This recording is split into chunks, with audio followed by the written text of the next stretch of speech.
The Book of Numbers, chapter 1. The Lord spoke to Moses in the tent of meeting in the desert of Sinai on the first day of the 2nd month of the 2nd year after the Israelites came out of Egypt. He said, "Take a census of the whole Israelite community by their clans and families, listing every man by name, one by one. You and Aaron are to count according to their divisions all the men in Israel who are 20 years old or more and able to serve in the army, one man from each tribe. Each of them, the head of his family, is to help you. These are the names of the men who are to assist you. From Reuben, Elizur son of Shadur. From Simeon, Shelumiel son of Zerushadai. From Judah, Nahshon son of Amminadab. From Issachar, Nethanel son of Zuar. From Zebulun, Eliab son of Helon. From the sons of Joseph, from Ephraim, Elishama son of Ammihud. From Manasseh, Gamaliel son of Pedazur. From Benjamin, Abidan son of Gideoni. From Dan, Ahiezer son of Ammishaddai. From Asher, Pagiel son of Ochran. From Gad, Eliasaph son of Deuel. From Naphtali, Ahira son of Enan. These were the men appointed from the community, the leaders of their ancestral tribes. They were the heads of the clans of Israel. Moses and Aaron took these men whose names had been specified, and they called the whole community together on the first day of the 2nd month.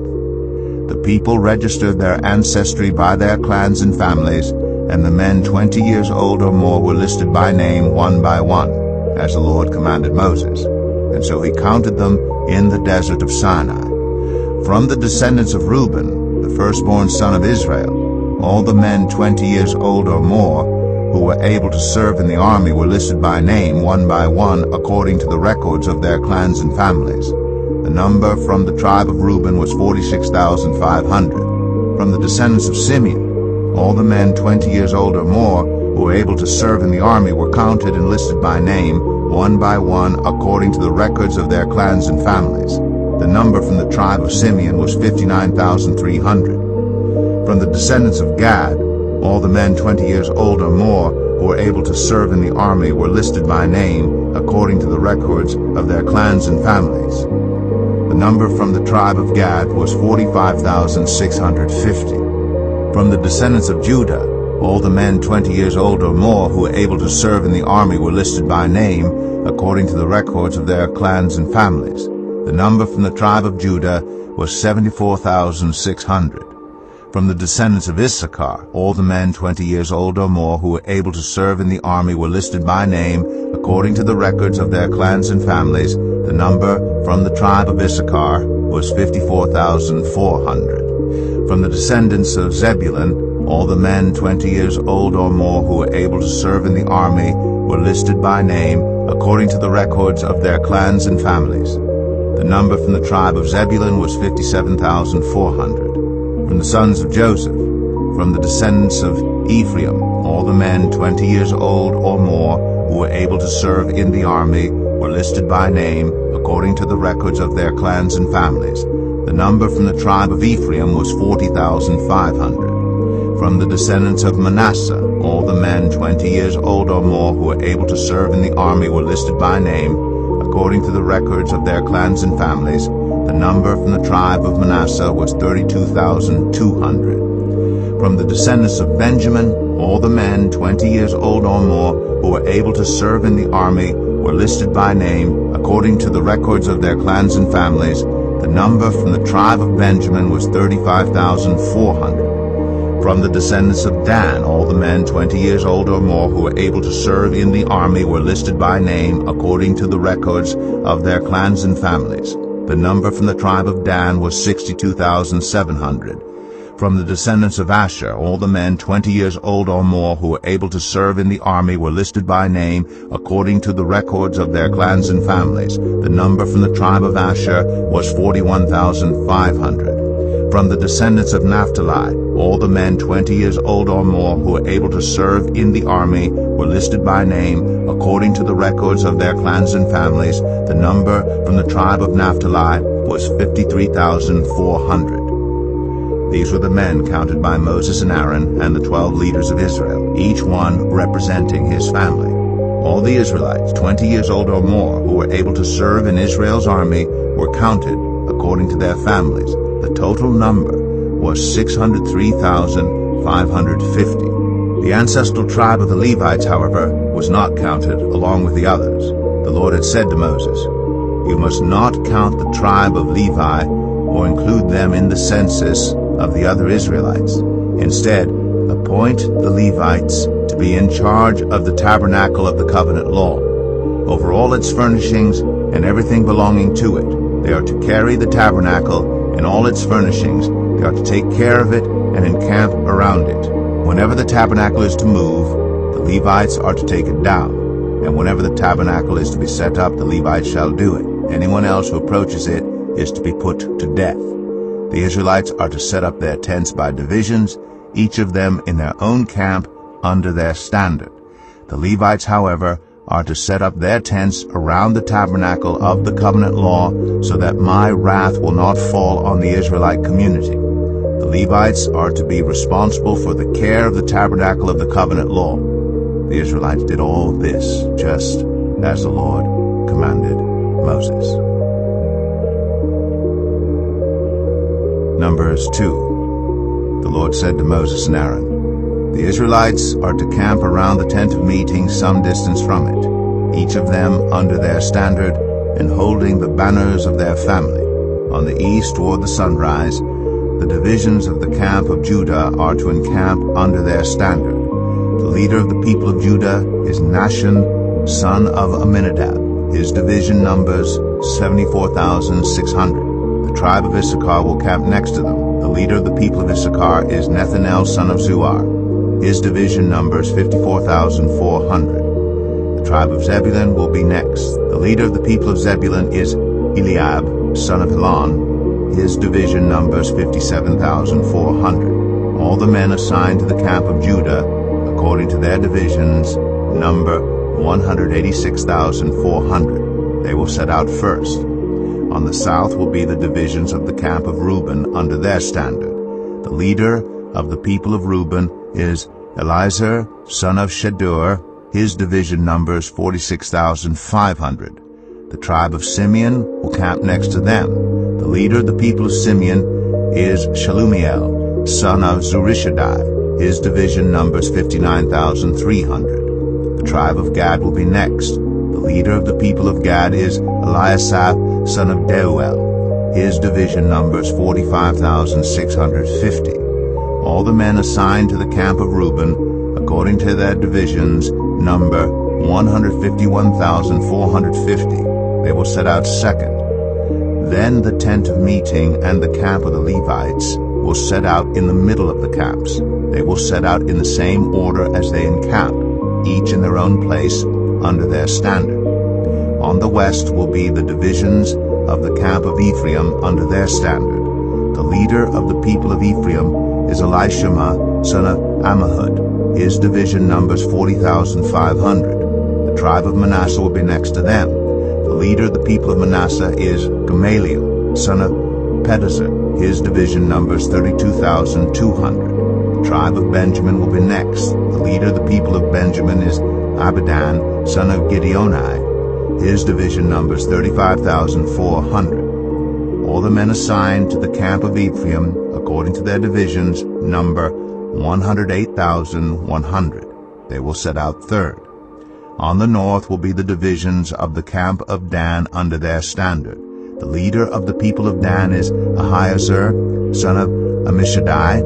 His division numbers 62,700. The tribe of Asher will camp next to them. The leader of the people of Asher is Pagiel, son of Okran. His division numbers 41,500. The tribe of Naphtali will be next. The leader of the people of Naphtali is Ahira, son of Enan. His division numbers 53,400. All the men assigned to the camp of Dan number 157,600. They will set out last under their standards. These are the Israelites, counted according to their families. All the men in the camps by their divisions number 603,550. The Levites, however, were not counted along with the other Israelites, as the Lord commanded Moses. So the Israelites did everything the Lord commanded Moses. That is the way they encamped under their standards, and that is the way they set out, each of them with their clan and family. Numbers 3. This is the account of the family of Aaron and Moses at the time the Lord spoke to Moses at Mount Sinai. The names of the sons of Aaron were Nadab the firstborn, and Abihu, Eleazar, and Ithamar. Those were the names of Aaron's sons, the anointed priests, who were ordained to serve as priests.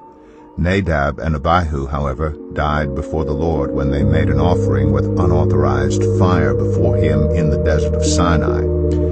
They had no sons, so Eleazar and Ithamar served as priests during the lifetime of their father Aaron. The Lord said to Moses, "Bring the tribe of Levi and present them to Aaron the priest to assist him.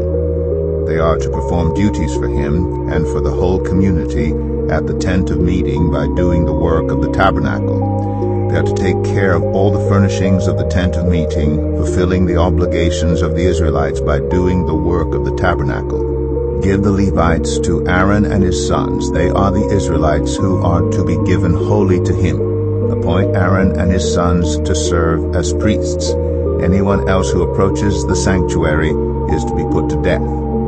The Lord also said to Moses, "I have taken the Levites from among the Israelites in place of the first male offspring of every Israelite woman. The Levites are mine, for all the firstborn are mine. When I struck down all the firstborn in Egypt, I set apart for myself every firstborn in Israel, whether human or animal. They are to be mine. I am the Lord." The Lord said to Moses in the desert of Sinai, "Count the Levites by their families and clans. Count every male a month old or more." So Moses counted them, as he was commanded by the word of the Lord. These were the names of the sons of Levi: Gershon, Kohath, and Merari. These were the names of the Gershonite clans: Libni and Shimei. The Kohathite clans: Amram, Izhar, Hebron, and Uzziel. The Merarite clans: Malai and Mushai. These were the Levite clans according to their families. To Gershon belonged the clans of the Libnites and Shimeites. These were the Gershonite clans. The number of all the males a month old or more who were counted was 7,500. The Gershonite clans were to camp on the west behind the tabernacle. The leader of the families of the Gershonites was Elisaph, son of Lael. At the tent of meeting, the Gershonites were responsible for the care of the tabernacle and tent, its coverings, the curtain at the entrance to the tent of meeting, the curtains of the courtyard, the curtain at the entrance to the courtyard surrounding the tabernacle and altar, and the ropes and everything related to their use. To Kohath belonged the clans of the Amramites, Izrahites, Hebronites, and Uzzielites. These were the Kohathite clans. The number of all the males a month old or more was 8,600. The Kohathites were responsible for the care of the sanctuary. The Kohathite clans were to camp on the south side of the tabernacle. The leader of the families of the Kohathite clans was Elizaphan, son of Uzziel. They were responsible for the care of the ark, the table, the lampstand, the altars, the articles of the sanctuary used in ministering, the curtain, and everything related to their use. The chief leader of the Levites was Eleazar, son of Aaron the priest. He was appointed over those who were responsible for the care of the sanctuary. To Merari belonged the clans of the Mahlites and the Mushites. These were the Merarite clans. The number of all the males a month old or more who were counted was 6,200. The leader of the families of the Merarite clans was Zuriel, son of Abihail. They were to camp on the north side of the tabernacle. The Merarites were appointed to take care of the frames of the tabernacle, its crossbars, posts, bases, all its equipment, and everything related to their use, as well as the posts of the surrounding courtyard with their bases, tent pegs, and ropes. Moses and Aaron and his sons were to camp to the east of the tabernacle toward the sunrise, in front of the tent of meeting. They were responsible for the care of the sanctuary on behalf of the Israelites. Anyone else who approached the sanctuary was to be put to death. The total number of Levites counted at the Lord's command by Moses and Aaron according to their clans, including every male a month old or more, was 22,000. The Lord said to Moses, count all the firstborn Israelite males who are a month old or more, and make a list of their names. Take the Levites for me in place of all the firstborn of the Israelites, and the livestock of the Levites in place of all the firstborn of the livestock of the Israelites. I am the Lord. So Moses counted all the firstborn of the Israelites as the Lord commanded him. The total number of firstborn males a month old or more listed by name was 22,273. The Lord also said to Moses, Take the Levites in place of all the firstborn of Israel, and the livestock of the Levites in place of their livestock. The Levites are to be mine. I am the Lord. To redeem the 273 firstborn Israelites who exceed the number of the Levites, collect 5 shekels for each one, according to the sanctuary shekel, which weighs 20 gerahs. Give the money for the redemption of the additional Israelites to Aaron and his sons. So Moses collected the redemption money from those who exceeded the number redeemed by the Levites. From the firstborn of the Israelites he collected silver weighing 1,365 shekels, according to the sanctuary shekel. Moses gave the redemption money to Aaron and his sons, as he was commanded by the word of the Lord. Numbers 5. The Lord said to Moses, Command the Israelites to send away from the camp anyone who has a defiling skin disease or a discharge of any kind, or who is ceremonially unclean because of a dead body. Send away male and female alike. Send them outside the camp so they will not defile their camp where I dwell among them. The Israelites did so. They sent them outside the camp. They did just as the Lord had instructed Moses. The Lord said to Moses, Say to the Israelites, Any man or woman who wrongs another in any way, and so is unfaithful to the Lord, is guilty, and must confess the sin they have committed. They must make full restitution for the wrong they have done, add 1/5 of the value to it, and give it all to the person they have wronged. But if that person has no close relative to whom restitution can be made for the wrong, the restitution belongs to the Lord and must be given to the priest, along with the ram with which atonement is made for the wrongdoer. All the sacred contributions the Israelites bring to a priest will belong to him. Sacred things belong to their owners, but what they give to the priest will belong to the priest. Then the Lord said to Moses, Speak to the Israelites and say to them, If a man's wife goes astray and is unfaithful to him, so that another man has sexual relations with her, and this is hidden from her husband, and her impurity is undetected, since there is no witness against her, and she has not been caught in the act, and if feelings of jealousy come over her husband, and he suspects his wife, and she is impure, or if he is jealous and suspects her even though she is not impure, then he is to take his wife to the priest.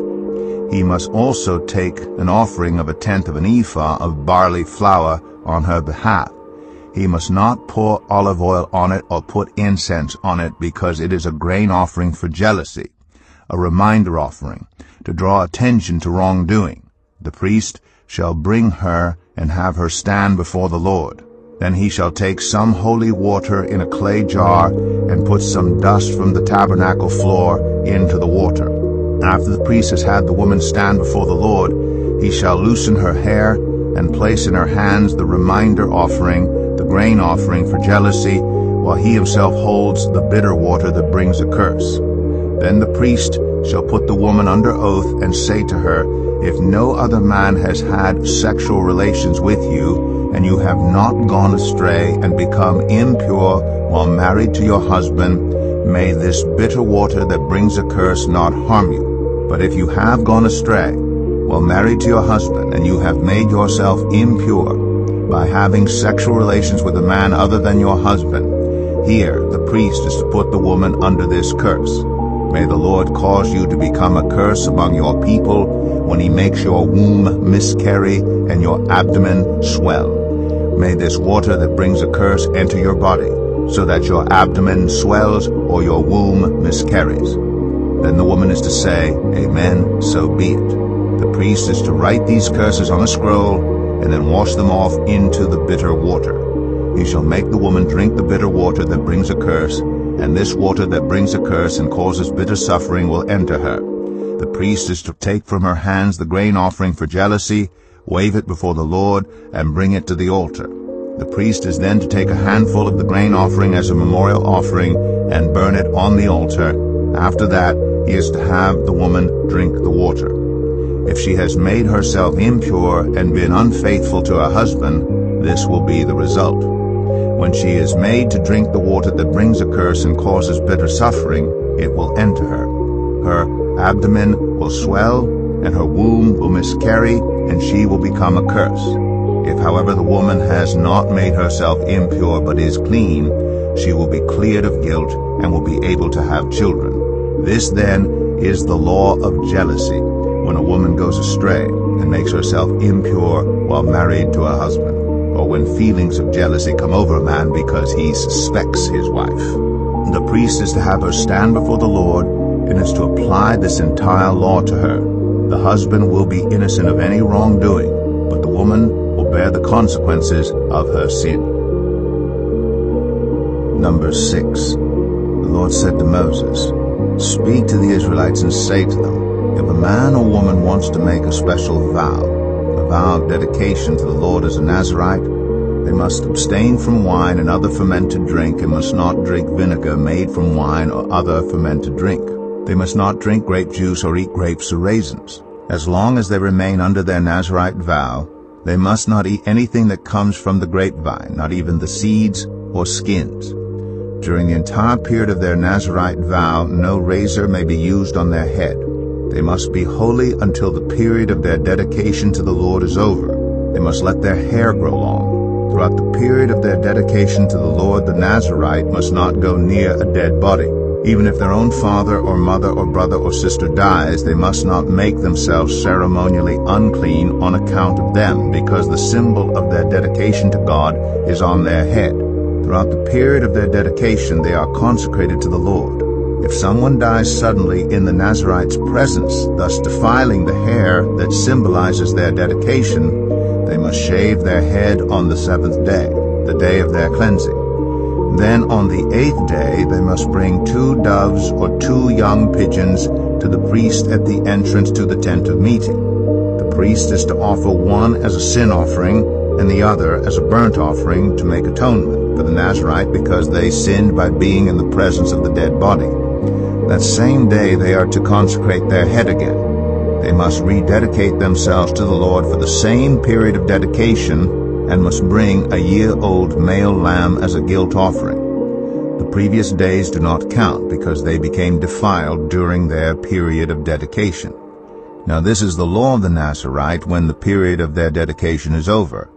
They are to be brought to the entrance to the tent of meeting. There they are to present their offerings to the Lord, a year-old male lamb without defect for a burnt offering, a year-old ewe lamb without defect for a sin offering, a ram without defect for a fellowship offering, together with their grain offerings and drink offerings, and a basket of bread made with the finest flour and without yeast, thick loaves with olive oil mixed in, and thin loaves brushed with olive oil. The priest is to present all these before the Lord and make the sin offering and the burnt offering. He is to present the basket of unleavened bread and is to sacrifice the ram as a fellowship offering to the Lord, together with its grain offering and drink offering. Then at the entrance to the tent of meeting, the Nazirite must shave off the hair that symbolizes their dedication. They are to take the hair and put it in the fire that is under the sacrifice of the fellowship offering. After the Nazirite has shaved off the hair that symbolizes their dedication, the priest is to place in their hands a boiled shoulder of the ram, and 1 thick loaf and 1 thin loaf from the basket, both made without yeast. The priest shall then wave these before the Lord as a wave offering. They are holy and belong to the priest, together with the breast that was waved and the thigh that was presented. After that, the Nazirite may drink wine.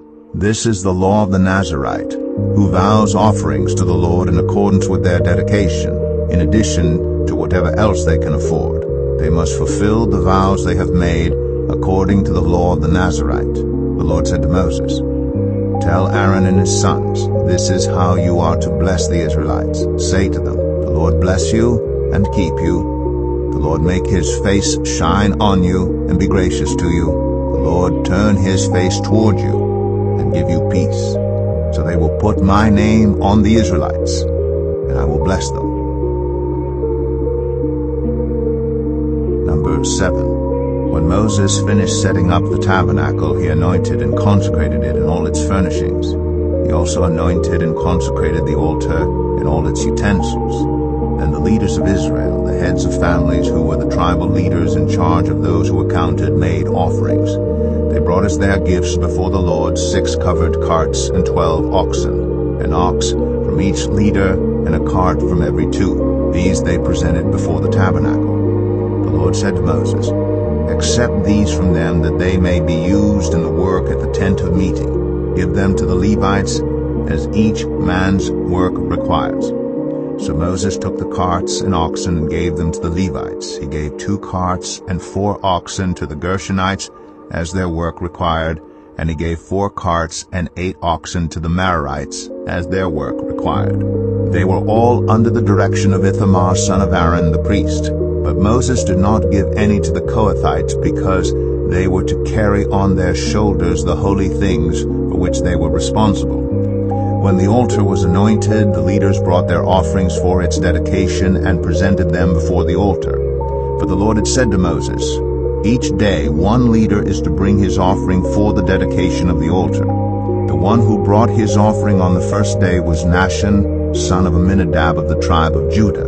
His offering was 1 silver plate weighing 130 shekels, and 1 silver sprinkling bowl weighing 70 shekels, both according to the sanctuary shekel, each filled with the finest flour mixed with olive oil as a grain offering.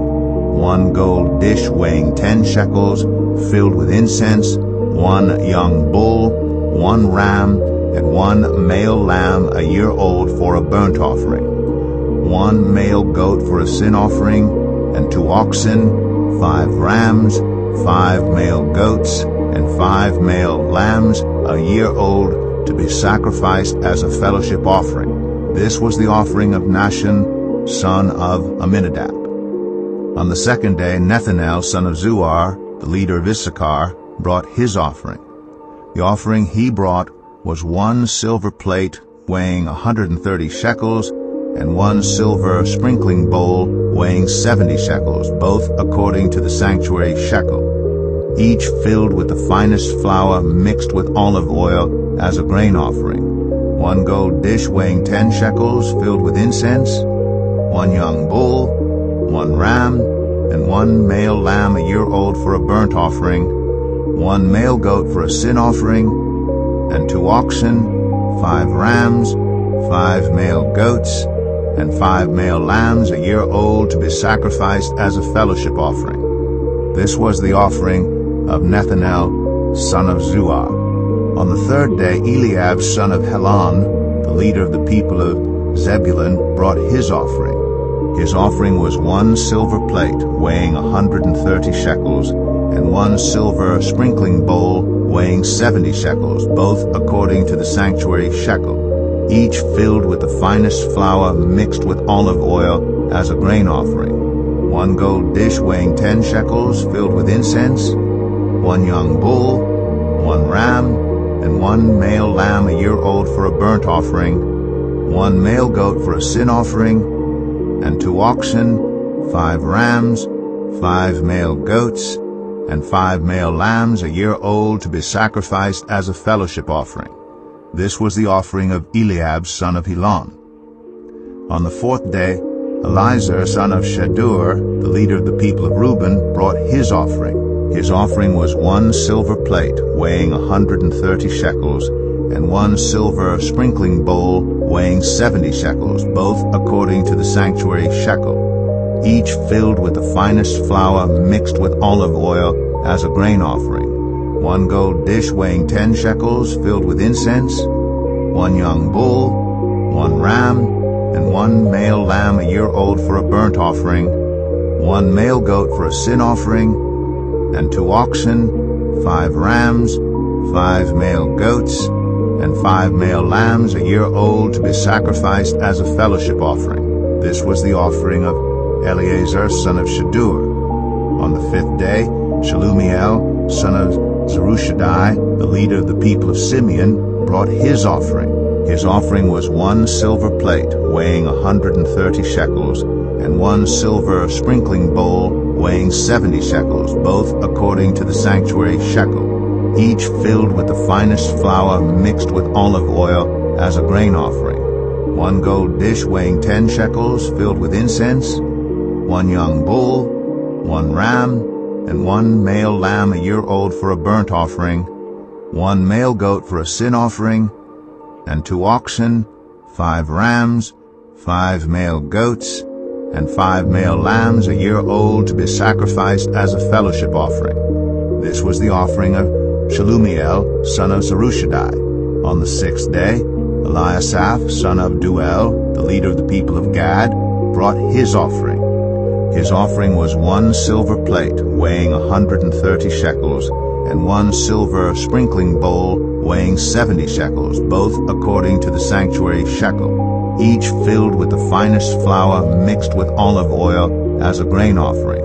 1 gold dish weighing 10 shekels filled with incense, 1 young bull, 1 ram, and 1 male lamb a year old for a burnt offering, 1 male goat for a sin offering, and 2 oxen, 5 rams, 5 male goats, and 5 male lambs a year old to be sacrificed as a fellowship offering. This was the offering of Eliasaph, son of Deuel. On the 7th day, Elishama, son of Ammihud, the leader of the people of Ephraim, brought his offering. His offering was 1 silver plate weighing 130 shekels, and 1 silver sprinkling bowl weighing 70 shekels, both according to the sanctuary shekel, each filled with the finest flour mixed with olive oil as a grain offering. 1 gold dish weighing 10 shekels filled with incense, 1 young bull, 1 ram, and 1 male lamb a year old for a burnt offering, 1 male goat for a sin offering, and 2 oxen, 5 rams, 5 male goats, and 5 male lambs a year old to be sacrificed as a fellowship offering. This was the offering of Elishama, son of Ammihud. On the 8th day, Gamaliel, son of Pedazur, the leader of the people of Manasseh, brought his offering. His offering was 1 silver plate weighing 130 shekels, and 1 silver sprinkling bowl weighing 70 shekels, both according to the sanctuary shekel, each filled with the finest flour mixed with olive oil as a grain offering.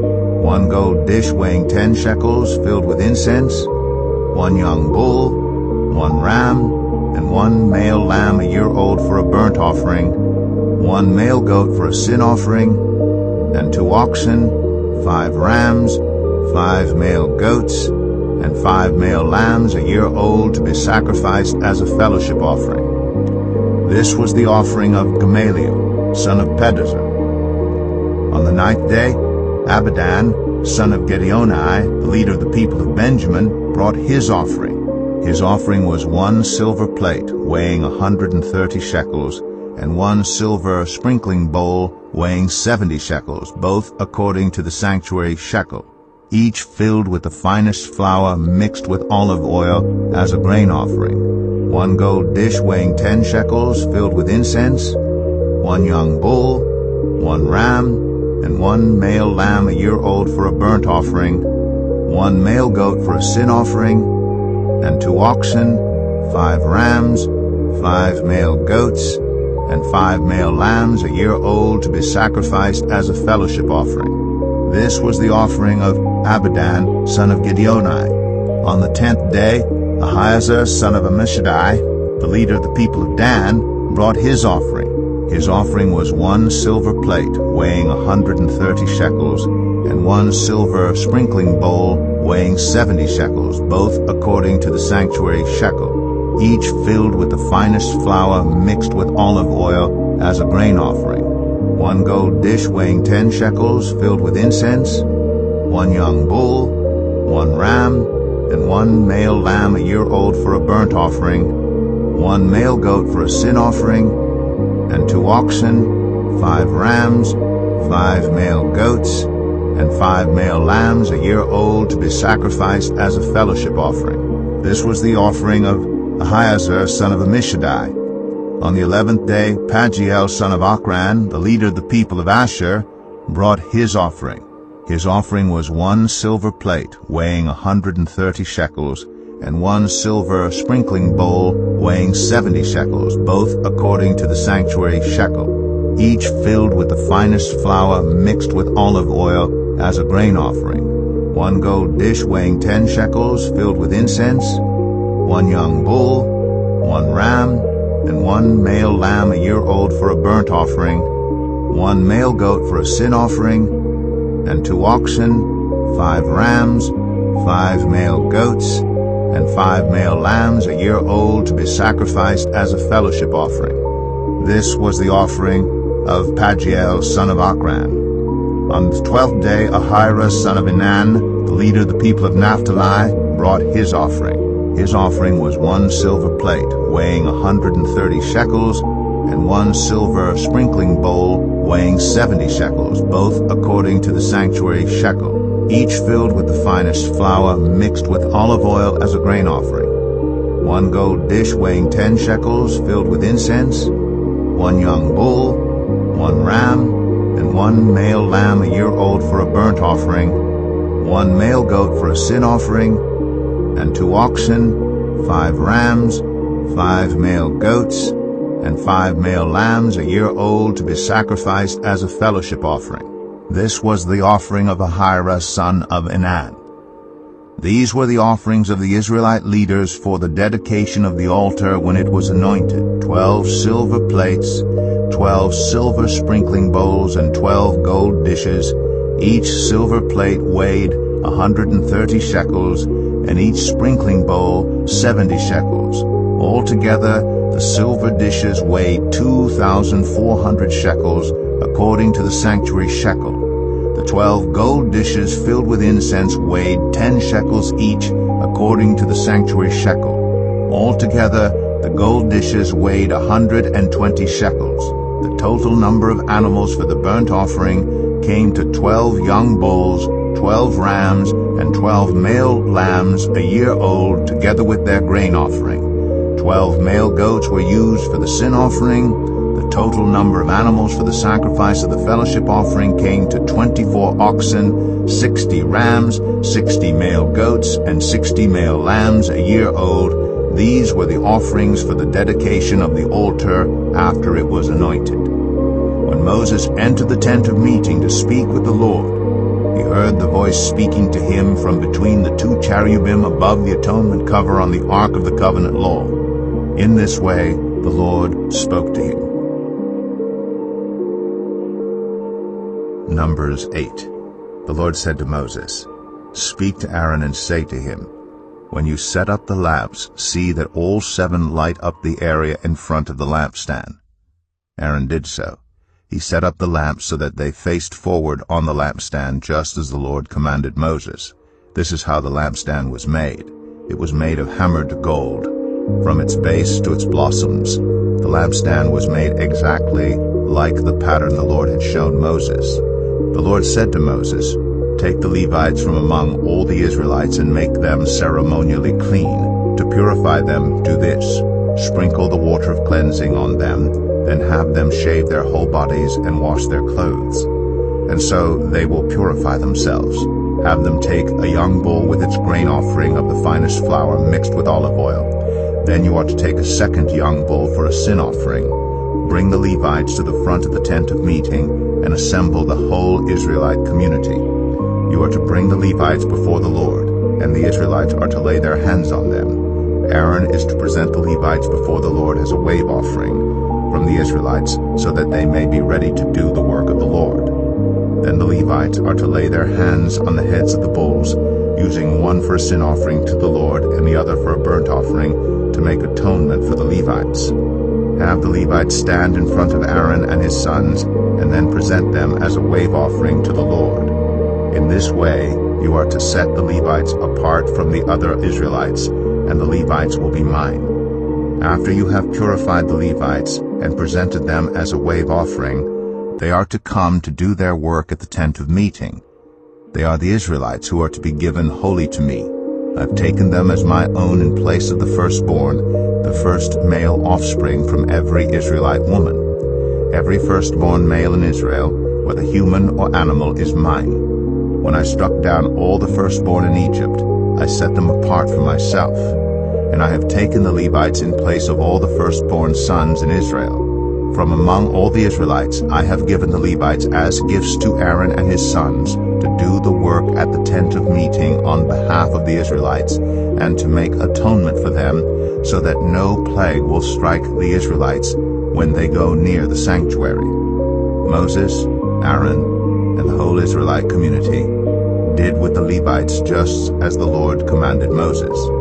The Levites purified themselves and washed their clothes. Then Aaron presented them as a wave offering before the Lord and made atonement for them to purify them. After that the Levites came to do their work at the tent of meeting under the supervision of Aaron and his sons.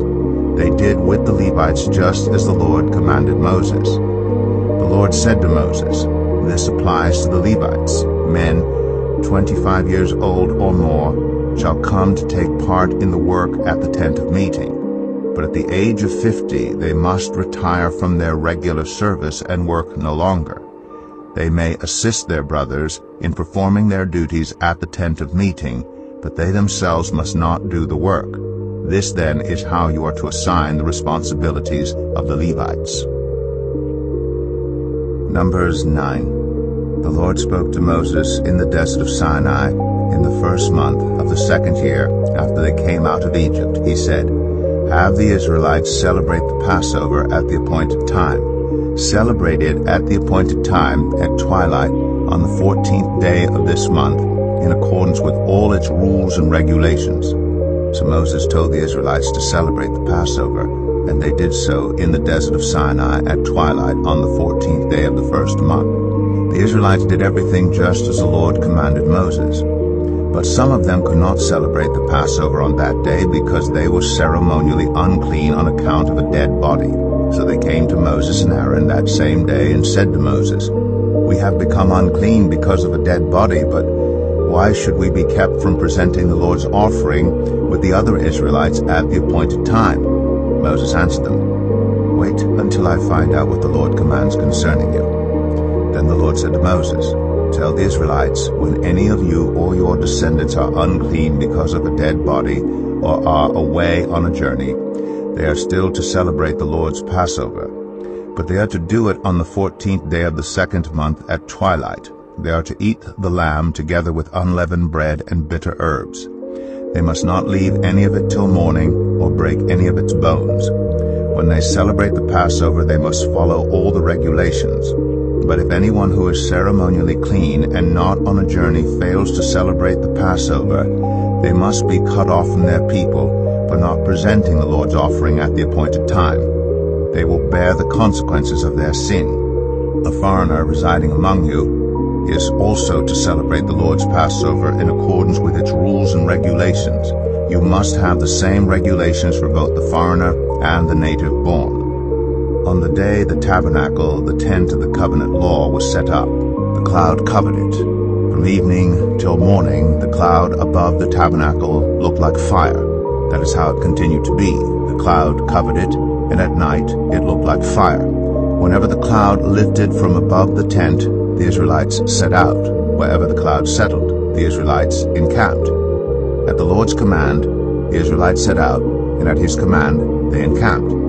As long as the cloud stayed over the tabernacle, they remained in camp. When the cloud remained over the tabernacle a long time, the Israelites obeyed the Lord's order and did not set out. Sometimes the cloud was over the tabernacle only a few days. At the Lord's command, they would encamp, and then at his command they would set out. Sometimes the cloud stayed only from evening till morning, and when it lifted in the morning, they set out, whether by day or by night. Whenever the cloud lifted, they set out. Whether the cloud stayed over the tabernacle for 2 days, or a month, or a year, the Israelites would remain in camp and not set out. But when it lifted, they would set out. At the Lord's command, they encamped, and at the Lord's command, they set out. They obeyed the Lord's order in accordance with his command through Moses. Numbers 10. The Lord said to Moses, "Make 2 trumpets of hammered silver, and use them for calling the community together and for having the camp set out. When both are sounded, the whole community is to assemble before you at the entrance to the tent of meeting. If only one is sounded, the leaders, the heads of the clans of Israel, are to assemble before you. When a trumpet blast is sounded, the tribes camping on the east are to set out. At the sounding of a second blast, the camps on the south are to set out. The blast will be the signal for setting out. To gather the assembly, blow the trumpets, but not with the signal for setting out. The sons of Aaron, the priests, are to blow the trumpets. This is to be a lasting ordinance for you and the generations to come. When you go into battle in your own land against an enemy who is oppressing you, sound a blast on the trumpets. Then you will be remembered by the Lord your God and rescued from your enemies. Also at your times of rejoicing, your appointed festivals and new moon feasts, you are to sound the trumpets over your burnt offerings and fellowship offerings, and they will be a memorial for you before your God. I am the Lord your God." On the 20th day of the 2nd month of the 2nd year, the cloud lifted from above the tabernacle of the covenant law. Then the Israelites set out from the desert of Sinai and traveled from place to place until the cloud came to rest in the desert of Paran. They set out this first time at the Lord's command through Moses. The divisions of the camp of Judah went first under their standard. Nahshon, son of Amminadab, was in command. Nethanel, son of Zuar, was over the division of the tribe of Issachar, and Eliab, son of Elon, was over the division of the tribe of Zebulun. Then the tabernacle was taken down, and the Gershonites and Merarites who carried it set out. The divisions of the camp of Reuben went next, under their standard. Elizur, son of Shedeur, was in command. Shelumiel, son of Zerushadai, was over the division of the tribe of Simeon, and Eliasaph, son of Duel, was over the division of the tribe of Gad. Then the Kohathites set out, carrying the holy things. The tabernacle was to be set up before they arrived. The divisions of the camp of Ephraim went next, under their standard. Elishama, son of Ammihud, was in command. Gamaliel, son of Pedazur, was over the division of the tribe of Manasseh. And Abidan, son of Gideoni, was over the division of the tribe of Benjamin. Finally, as the rear guard for all the units, the divisions of the camp of Dan set out under their standard. Ahiezer, son of Ammishaddai, was in command. Pagiel, son of Ochran, was over the division of the tribe of Asher, and Ahira, son of Enan, was over the division of the tribe of Naphtali. This was the order of march for the Israelite divisions as they set out. Now Moses said to Hobab, son of Ruel, the Midianite, Moses' father-in-law, "We are setting out for the place about which the Lord said, 'I will give it to you. Come with us, and we will treat you well. For the Lord has promised good things to Israel." He answered, "No, I will not go. I am going back to my own land and my own people." But Moses said, "Please do not leave us. You know where we should camp in the wilderness, and you can be our eyes. If you come with us, we will share with you whatever good things the Lord gives us." So they set out from the mountain of the Lord and traveled for 3 days. The ark of the covenant of the Lord went before them during those 3 days to find them a place to rest. The cloud of the Lord was over them by day when they set out from the camp. Whenever the ark set out, Moses said, "Rise up, Lord. May your enemies be scattered. May your foes flee before you." Whenever it came to rest, he said, "Return, Lord, to the countless thousands of Israel." Numbers 11. Now the people complained about their hardships in the hearing of the Lord, and when he heard them, his anger was aroused. Then fire from the Lord burned among them and consumed some of the outskirts of the camp. When the people cried out to Moses, he prayed to the Lord, and the fire died down. So that place was called Taberah, because fire from the Lord had burned among them. The rabble with them began to crave other food, and again the Israelites started wailing and said, "If only we had meat to eat. We remember the fish we ate in Egypt at no cost, also the cucumbers, melons, leeks, onions, and garlic. But now we have lost our appetite. We never see anything but this manna." The manna was like coriander seed and looked like resin. The people went around gathering it, and then ground it in a hand mill or crushed it in a mortar. They cooked it in a pot or made it into loaves, and it tasted like something made with olive oil. When the dew settled on the camp at night, the manna also came down. Moses heard the people of every family wailing at the entrance to their tents. The Lord became exceedingly angry, and Moses was troubled. He asked the Lord, "Why have you brought this trouble on your servant? What have I done to displease you, that you put the burden of all these people on me? Did I conceive all these people? Did I give them birth? Why do you tell me to carry them in my arms, as a nurse carries an infant, to the land you promised on oath to their ancestors? Where can I get meat for all these people? They keep wailing to me, 'Give us meat to eat.' I cannot carry all these people by myself. The burden is too heavy for me. If this is how you're going to treat me, please go ahead and kill me if I have found favor in your eyes, and do not let me face my own ruin." The Lord said to Moses, "Bring me 70 of Israel's elders who are known to you as leaders and officials among the people. Have them come to the tent of meeting, that they may stand there with you. I will come down and speak with you there, and I will take some of the power of the Spirit that is on you and put it on them. They will share the burden of the people with you so that you will not have to carry it alone. Tell the people, 'Consecrate yourselves in preparation for tomorrow, when you will eat meat. The Lord heard you when you wailed. If only we had meat to eat. We were better off in Egypt. Now the Lord will give you meat, and you will eat it. You will not eat it for just 1 day, or 2 days, or 5, 10, or 20 days, but for a whole month, until it comes out of your nostrils, and you loathe it, because you have rejected the Lord who is among you, and have wailed before him, saying, 'Why did we ever leave Egypt?'" But Moses said, "Here I am among 600,000 men on foot, and you say, 'I will give them meat to eat for a whole month.' Would they have enough if flocks and herds were slaughtered for them? Would they have enough if all the fish in the sea were caught for them?" The Lord answered Moses, "Is the Lord's arm too short?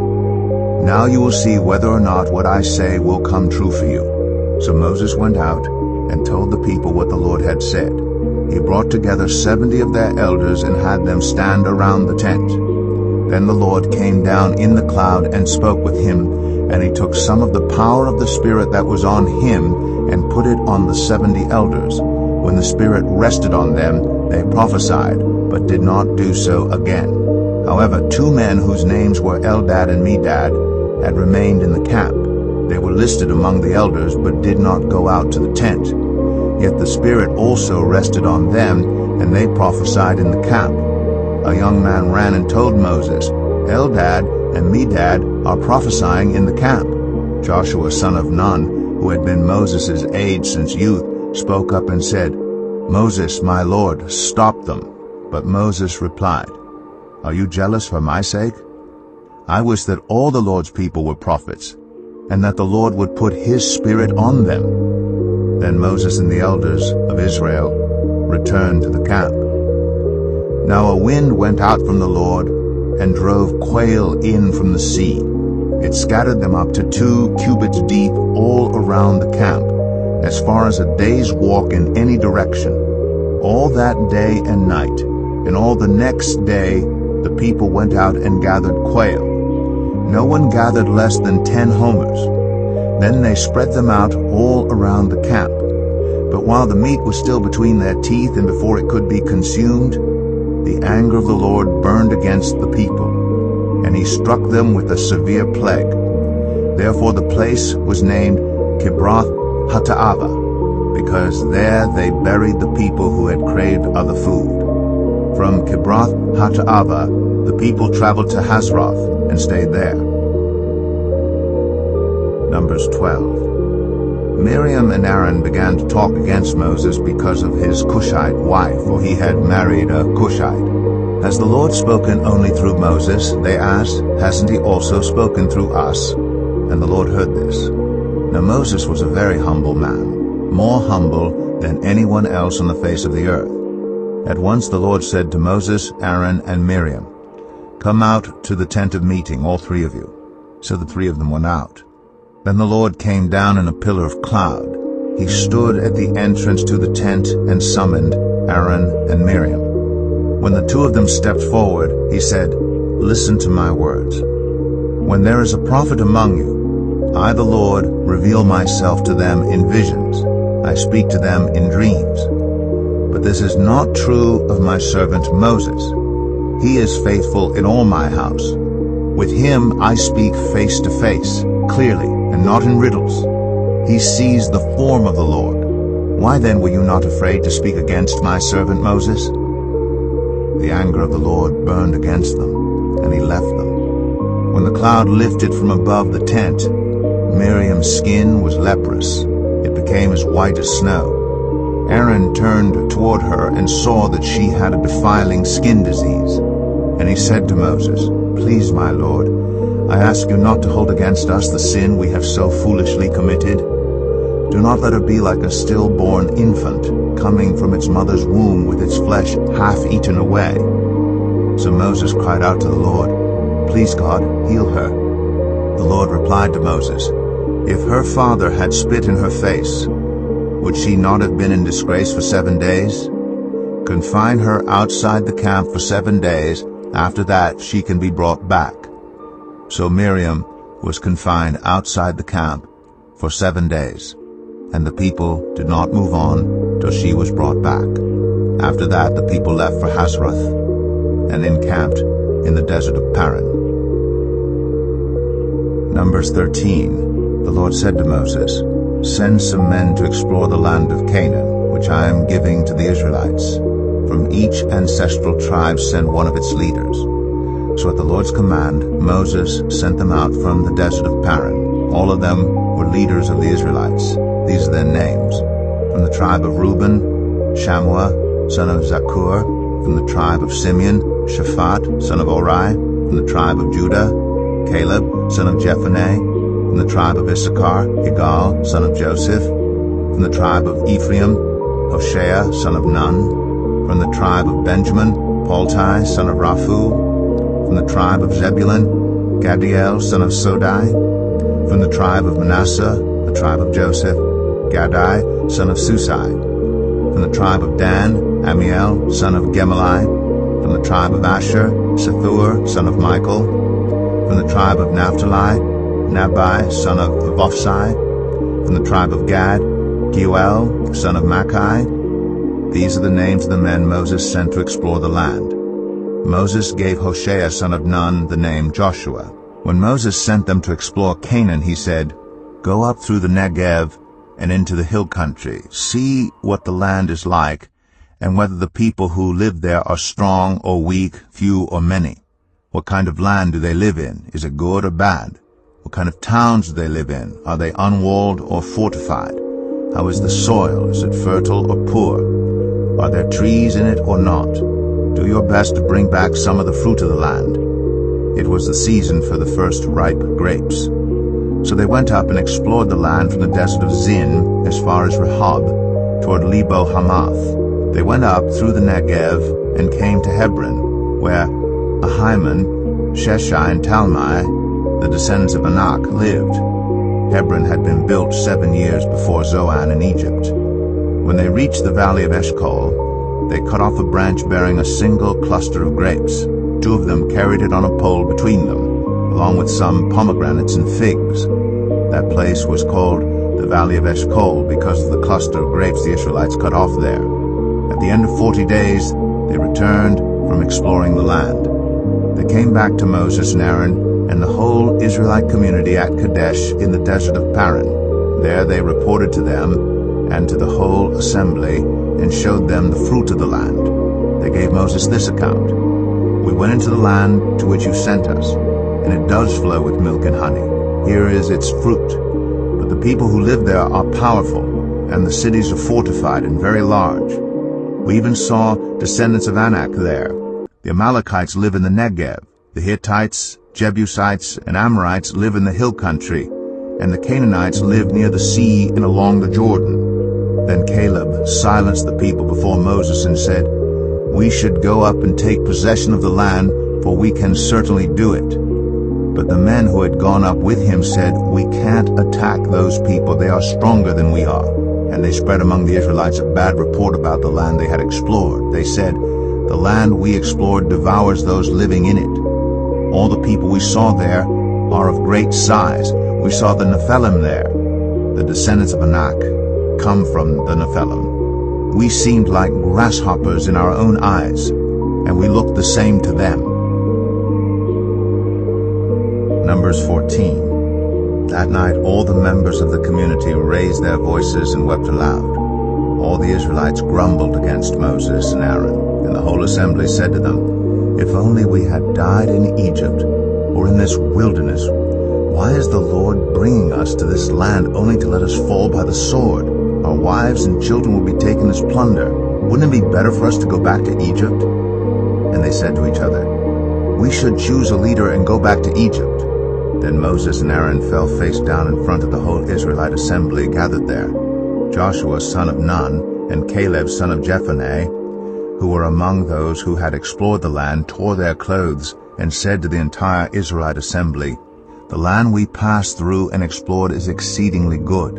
If the Lord is pleased with us, he will lead us into that land, a land flowing with milk and honey, and will give it to us. Only do not rebel against the Lord, and do not be afraid of the people of the land, because we will devour them. Their protection is gone, but the Lord is with us. Do not be afraid of them." But the whole assembly talked about stoning them. Then the glory of the Lord appeared at the tent of meeting to all the Israelites. The Lord said to Moses, "How long will these people treat me with contempt? How long will they refuse to believe in me, in spite of all the signs I have performed among them? I will strike them down with a plague and destroy them, but I will make you into a nation greater and stronger than they." Moses said to the Lord, "Then the Egyptians will hear about it. By your power you brought these people up from among them, and they will tell the inhabitants of this land about it. They've already heard that you, Lord, are with these people, and that you, Lord, have been seen face to face, that your cloud stays over them, and that you go before them in a pillar of cloud by day and a pillar of fire by night.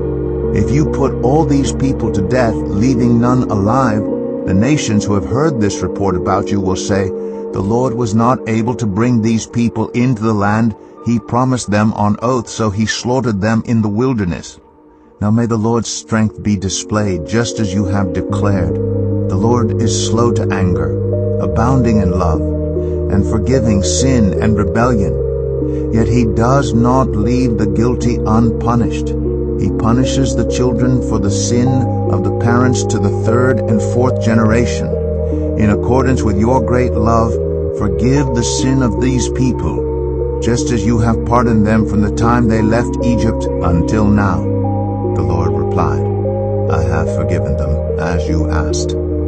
Nevertheless, as surely as I live, and as surely as the glory of the Lord fills the whole earth, not one of those who saw my glory and the signs I performed in Egypt and in the wilderness, but who disobeyed me and tested me 10 times, not one of them will ever see the land I promised on oath to their ancestors. No one who has treated me with contempt will ever see it. But because my servant Caleb has a different spirit and follows me wholeheartedly, I will bring him into the land he went to, and his descendants will inherit it. Since the Amalekites and the Canaanites are living in the valleys, turn back tomorrow and set out toward the desert along the route to the Red Sea."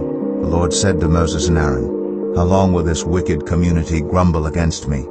I have heard the complaints of these grumbling Israelites. So tell them, as surely as I live, declares the Lord, I will do to you the very thing I heard you say.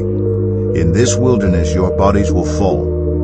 Every one of you 20 years old or more who was counted in the census and who has grumbled against me, not one of you will enter the land I swore with uplifted hand to make your home, except Caleb son of Jephunneh and Joshua son of Nun. As for your children that you said would be taken as plunder, I will bring them in to enjoy the land you have rejected. But as for you, your bodies will fall in this wilderness. Your children will be shepherds here for 40 years, suffering for your unfaithfulness until the last of your bodies lies in the wilderness. For 40 years, 1 year, for each of the 40 days you explored the land, you will suffer for your sins and know what it is like to have me against you. I, the Lord, have spoken, and I will surely do these things to this whole wicked community, which has banded together against me. They will meet their end in this wilderness. Here they will die. So the men Moses had sent to explore the land, who returned and made the whole community grumble against him by spreading a bad report about it. These men who were responsible for spreading the bad report about the land were struck down and died of a plague before the Lord. Of the men who went to explore the land, only Joshua son of Nun and Caleb son of Jephunneh survived. When Moses reported this to all the Israelites, they mourned bitterly. Early the next morning, they set out for the highest point in the hill country, saying, "Now we are ready to go up to the land the Lord promised. Surely we have sinned." But Moses said, "Why are you disobeying the Lord's command? This will not succeed. Do not go up, because the Lord is not with you. You will be defeated by your enemies. For the Amalekites and the Canaanites will face you there. Because you have turned away from the Lord, he will not be with you, and you will fall by the sword." Nevertheless, in their presumption, they went up toward the highest point in the hill country, though neither Moses nor the ark of the Lord's covenant moved from the camp. Then the Amalekites and the Canaanites who lived in that hill country came down and attacked them and beat them down all the way to Hormah. Numbers 15.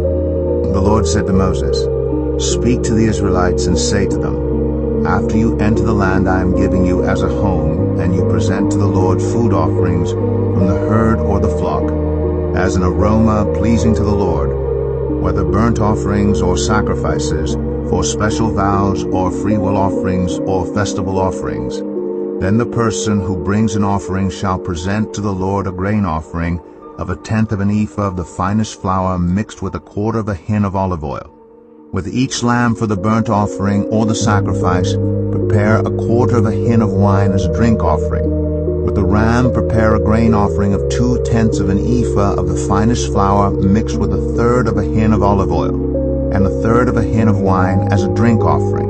Offer it as an aroma pleasing to the Lord. When you prepare a young bull as a burnt offering or sacrifice for a special vow or a fellowship offering to the Lord, bring with the bull a grain offering of 3/10 of an ephah of the finest flour mixed with 1/2 a hin of olive oil, and also bring 1/2 a hin of wine as a drink offering. This will be a food offering, an aroma pleasing to the Lord. Each bull or ram, each lamb or young goat is to be prepared in this manner. Do this for each one, for as many as you prepare.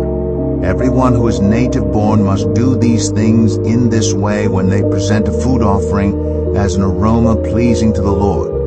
For the generations to come, whenever a foreigner or anyone else living among you presents a food offering as an aroma pleasing to the Lord, they must do exactly as you do. The community is to have the same rules for you and for the foreigner residing among you. This is a lasting ordinance for the generations to come.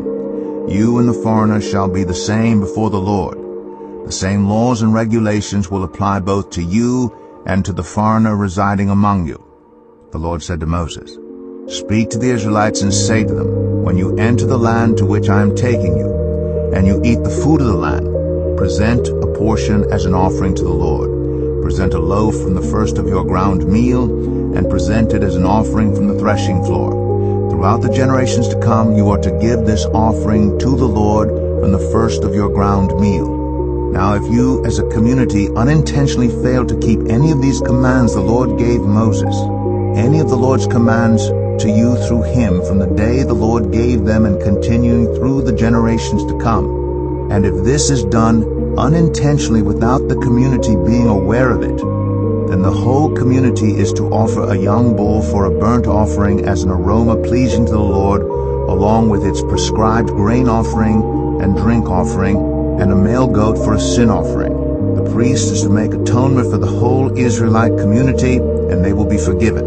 For it was not intentional, and they have presented to the Lord for their wrong a food offering and a sin offering. The whole Israelite community and the foreigners residing among them will be forgiven, because all the people were involved in the unintentional wrong. But if just one person sins unintentionally, that person must bring a year-old female goat for a sin offering. The priest is to make atonement before the Lord for the one who erred by sinning unintentionally. And when atonement has been made, that person will be forgiven. One and the same law applies to everyone who sins unintentionally, whether a native-born Israelite or a foreigner residing among you. But anyone who sins defiantly, whether native-born or foreigner, blasphemes the Lord and must be cut off from the people of Israel. Because they have despised the Lord's word and broken his commands, they must surely be cut off. Their guilt remains on them. While the Israelites were in the wilderness, a man was found gathering wood on the Sabbath day. Those who found him gathering wood brought him to Moses and Aaron and the whole assembly. And they kept him in custody because it was not clear what should be done to him. Then the Lord said to Moses, "The man must die. The whole assembly must stone him outside the camp." So the assembly took him outside the camp and stoned him to death as the Lord commanded Moses. The Lord said to Moses, "Speak to the Israelites and say to them, throughout the generations to come you are to make tassels on the corners of your garments with a blue cord on each tassel. You will have these tassels to look at, and so you will remember all the commands of the Lord, that you may obey them and not prostitute yourselves by chasing after the lusts of your own hearts and eyes. Then you will remember to obey all my commands and will be consecrated to your God. I am the Lord your God, who brought you out of Egypt to be your God. I am the Lord your God." Numbers 16. Korah, son of Izhar, the son of Kohath, the son of Levi, and certain Reubenites, Dathan and Abiram, sons of Eliab, and On, son of Peleth, became insolent and rose up against Moses. With them were 250 Israelite men, well-known community leaders who had been appointed members of the council. They came as a group to oppose Moses and Aaron and said to them, "You have gone too far. The whole community is holy, every one of them, and the Lord is with them. Why then do you set yourselves above the Lord's assembly?" When Moses heard this, he fell face down. Then he said to Korah and all his followers, "In the morning the Lord will show who belongs to him and who is holy, and he will have that person come near him. The man he chooses he will cause to come near him. You, Korah, and all your followers are to do this. Take censers, and tomorrow put burning coals and incense in them before the Lord. The man the Lord chooses will be the one who is holy. You Levites have gone too far." Moses also said to Korah, "Now listen, you Levites. Isn't it enough for you that the God of Israel has separated you from the rest of the Israelite community and brought you near himself to do the work at the Lord's tabernacle and to stand before the community and minister to them? He has brought you and all your fellow Levites near himself, but now you are trying to get the priesthood too. It is against the Lord that you and all your followers have banded together. Who is Aaron that you should grumble against him?" Then Moses summoned Dathan and Abiram, the sons of Eliab, but they said, "We will not come. Isn't it enough that you have brought us up out of a land flowing with milk and honey to kill us in the wilderness? And now you also want to lord it over us? Moreover, you haven't brought us into a land flowing with milk and honey, or given us an inheritance of fields and vineyards. Do you want to treat these men like slaves? No, we will not come." Then Moses became very angry and said to the Lord, "Do not accept their offering. I have not taken so much as a donkey from them, nor have I wronged any of them." Moses said to Korah, "You and all your followers are to appear before the Lord tomorrow, you and they and Aaron. Each man is to take his censer and put incense in it, 250 censers in all, and present it before the Lord. You and Aaron are to present your censers also." So each of them took his censer, put burning coals and incense in it, and stood with Moses and Aaron at the entrance to the tent of meeting. When Korah had gathered all his followers in opposition to them at the entrance to the tent of meeting, the glory of the Lord appeared to the entire assembly. The Lord said to Moses and Aaron, "Separate yourselves from this assembly, so I can put an end to them at once." But Moses and Aaron fell face down and cried out, "O God, the God who gives breath to all living things, will you be angry with the entire assembly when only one man sins?" Then the Lord said to Moses, "Say to the assembly, move away from the tents of Korah, Dathan, and Abiram." Moses got up and went to Dathan and Abiram, and the elders of Israel followed him. He warned the assembly, "Move back from the tents of these wicked men. Do not touch anything belonging to them, or you will be swept away because of all their sins."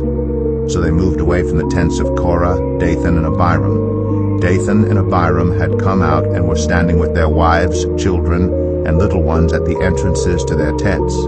Then Moses said, "This is how you will know that the Lord has sent me to do all these things and that it was not my idea. If these men die a natural death and suffer the fate of all mankind, then the Lord has not sent me. But if the Lord brings about something totally new, and the earth opens its mouth and swallows them, with everything that belongs to them, and they go down alive into the realm of the dead, then you will know that these men have treated the Lord with contempt." As soon as he finished saying all this, the ground under them split apart, and the earth opened its mouth and swallowed them, and their households, and all those associated with Korah, together with their possessions. They went down alive into the realm of the dead, with everything they owned. The earth closed over them, and they perished, and were gone from the community. At their cries, all the Israelites around them fled, shouting, "The earth is going to swallow us too." And fire came out from the Lord, and consumed the 250 men who were offering the incense. The Lord said to Moses, "Tell Eleazar son of Aaron, the priest, to remove the censers from the charred remains and scatter the coals some distance away, for the censers are holy, the censers of the men who sinned at the cost of their lives. Hammer the censers into sheets to overlay the altar, for they were presented before the Lord and have become holy. Let them be a sign to the Israelites." So Eleazar the priest collected the bronze censers brought by those who had been burned to death, and he had them hammered out to overlay the altar, as the Lord directed him through Moses. This was to remind the Israelites that no one except a descendant of Aaron should come to burn incense before the Lord, or he would become like Korah and his followers. The next day, the whole Israelite community grumbled against Moses and Aaron. "You have killed the Lord's people," they said. But when the assembly gathered in opposition to Moses and Aaron and turned toward the tent of meeting, suddenly the cloud covered it, and the glory of the Lord appeared. Then Moses and Aaron went to the front of the tent of meeting, and the Lord said to Moses, "Get away from this assembly, so I can put an end to them at once." And they fell face down. Then Moses said to Aaron, "Take your censer and put incense in it, along with burning coals from the altar, and hurry to the assembly to make atonement for them. Wrath has come out from the Lord, the plague has started." So Aaron did as Moses said, and ran into the midst of the assembly. The plague had already started among the people, but Aaron offered the incense and made atonement for them. He stood between the living and the dead, and the plague stopped. But 14,700 people died from the plague, in addition to those who had died because of Korah. Then Aaron returned to Moses at the entrance to the tent of meeting, for the plague had stopped. Number 17. The Lord said to Moses, "Speak to the Israelites, and get 12 staffs from them, one from the leader of each of their ancestral tribes. Write the name of each man on his staff. On the staff of Levi, write Aaron's name. But there must be one staff for the head of each ancestral tribe. Place them in the tent of meeting in front of the ark of the covenant law, where I meet with you. The staff belonging to the man I choose will sprout, and I will rid myself of this constant grumbling against you by the Israelites." So Moses spoke to the Israelites, and their leaders gave him 12 staffs, one for the leader of each of their ancestral tribes. And Aaron's staff was among them. Moses placed the staffs before the Lord in the tent of the covenant law. The next day Moses entered the tent and saw that Aaron's staff, which represented the tribe of Levi, had not only sprouted but had budded, blossomed, and produced almonds. Then Moses brought out all the staffs from the Lord's presence to all the Israelites. They looked at them, and each of the leaders took his own staff. The Lord said to Moses, "Put back Aaron's staff in front of the ark of the covenant law, to be kept as a sign to the rebellious. This will put an end to their grumbling against me, so that they will not die." Moses did just as the Lord commanded him. The Israelites said to Moses, "We will die. We are lost. We are all lost. Anyone who even comes near the tabernacle of the Lord will die. Are we all going to die?" Numbers 18. The Lord said to Aaron, "You, your sons and your family, are to bear the responsibility for offenses connected with the sanctuary. And you and your sons alone are to bear the responsibility for offenses connected with the priesthood. Bring your fellow Levites from your ancestral tribe to join you and assist you when you and your sons minister before the tent of the covenant law. They are to be responsible to you and are to perform all the duties of the tent, but they must not go near the furnishings of the sanctuary or the altar. Otherwise both they and you will die. They are to join you and be responsible for the care of the tent of meeting, all the work at the tent, and no one else may come near where you are. You are to be responsible for the care of the sanctuary and the altar, so that my wrath will not fall on the Israelites again. I myself have selected your fellow Levites from among the Israelites as a gift to you, dedicated to the Lord to do the work at the tent of meeting. But only you and your sons may serve as priests in connection with everything at the altar and inside the curtain. I am giving you the service of the priesthood as a gift. Anyone else who comes near the sanctuary is to be put to death." Then the Lord said to Aaron, "I myself have put you in charge of the offerings presented to me. All the holy offerings the Israelites give me, I give to you and your sons as your portion, your perpetual share. You are to have the part of the most holy offerings that is kept from the fire. From all the gifts they bring me as most holy offerings, whether grain or sin or guilt offerings, that part belongs to you and your sons. Eat it as something most holy. Every male shall eat it. You must regard it as holy. This also is yours. Whatever is set aside from the gifts of all the wave offerings of the Israelites, I give this to you and your sons and daughters as your perpetual share. Everyone in your household who is ceremonially clean may eat it. I give you all the finest olive oil, and all the finest new wine and grain they give the Lord as the first fruits of their harvest. All the land's first fruits that they bring to the Lord will be yours. Everyone in your household who is ceremonially clean may eat it. Everything in Israel that is devoted to the Lord is yours. The first offspring of every womb, both human and animal, that is offered to the Lord is yours. But you must redeem every firstborn son and every firstborn male of unclean animals. When they are a month old, you must redeem them at the redemption price set at 5 shekels of silver, according to the sanctuary shekel, which weighs 20 gerahs. But you must not redeem the firstborn of a cow, a sheep, or a goat. They are holy.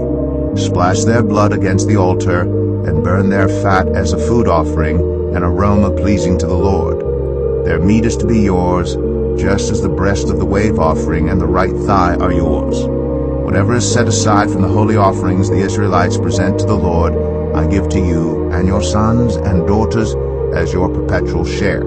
It is an everlasting covenant of salt before the Lord for both you and your offspring." The Lord said to Aaron, "You will have no inheritance in their land, nor will you have any share among them. I am your share and your inheritance among the Israelites. I give to the Levites all the tithes in Israel as their inheritance in return for the work they do while serving at the tent of meeting. From now on the Israelites must not go near the tent of meeting, or they will bear the consequences of their sin and will die. It is the Levites who are to do the work at the tent of meeting and bear the responsibility for any offenses they commit against it. This is a lasting ordinance for the generations to come. They will receive no inheritance among the Israelites. Instead, I give to the Levites as their inheritance the tithes that the Israelites present as an offering to the Lord. That is why I said concerning them, they will have no inheritance among the Israelites. The Lord said to Moses, Speak to the Levites and say to them, When you receive from the Israelites the tithe I give you as your inheritance, you must present a tenth of that tithe as the Lord's offering. Your offering will be reckoned to you as grain from the threshing floor or juice from the winepress.